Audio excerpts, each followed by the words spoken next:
Hi everyone, welcome back to another video lesson with Liberty Park Music. My name is Z and today we'll be looking at how to play Silent Night for the upcoming holidays. So if you have any questions throughout the video, please leave a comment down below and I'll get back to you as soon as possible. And let's jump right into the lesson.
So as you can tell, there are quite a number of chords in this fingerstyle arrangement of Silent Night.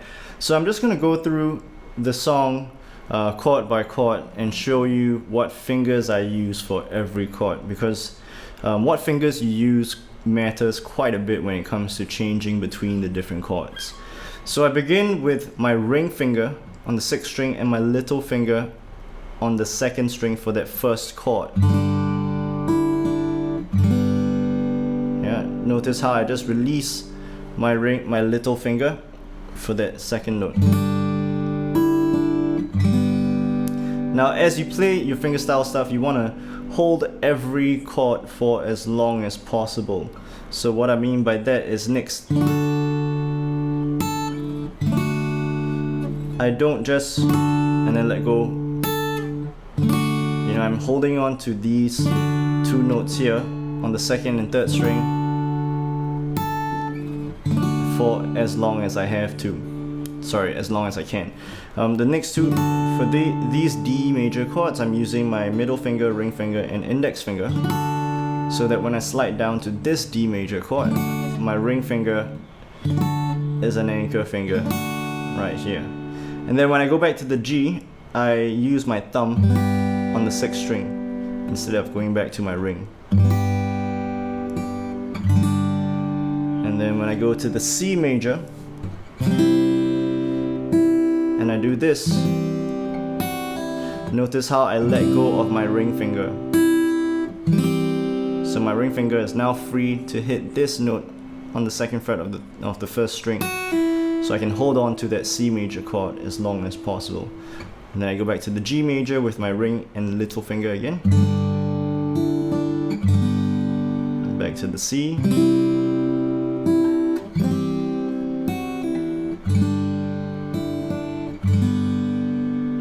And then for this one, I use my index, ring, middle, and little finger. And then I slide using the same fingerings. And then for this one I use my middle, index, and little finger. And then for this G major, again I use my thumb. And this D/F sharp, I use my middle, ring, and little finger,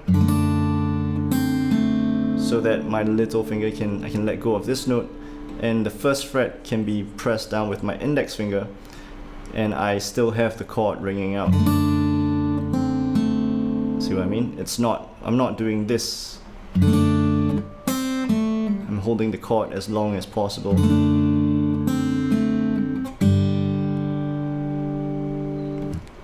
Now when it comes to chord changes with very big steps, how you want to practice that. So for example, let's use going to this D. The way you want to practice this is just play the previous chord and then move to the following chord. When you do this, you want to try to remain as relaxed as possible. Try to imagine you're just looking at your fingers move by themselves, and try to go for a smooth motion rather than a quick motion. Because if you're quick, you might get there faster, but it might not be as accurate. So making it smooth is more important than being quick.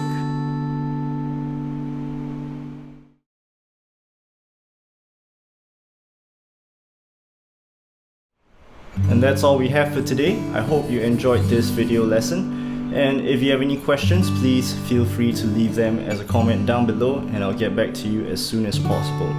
Also, please remember to like, share, and subscribe, and I'll see you in the next lesson.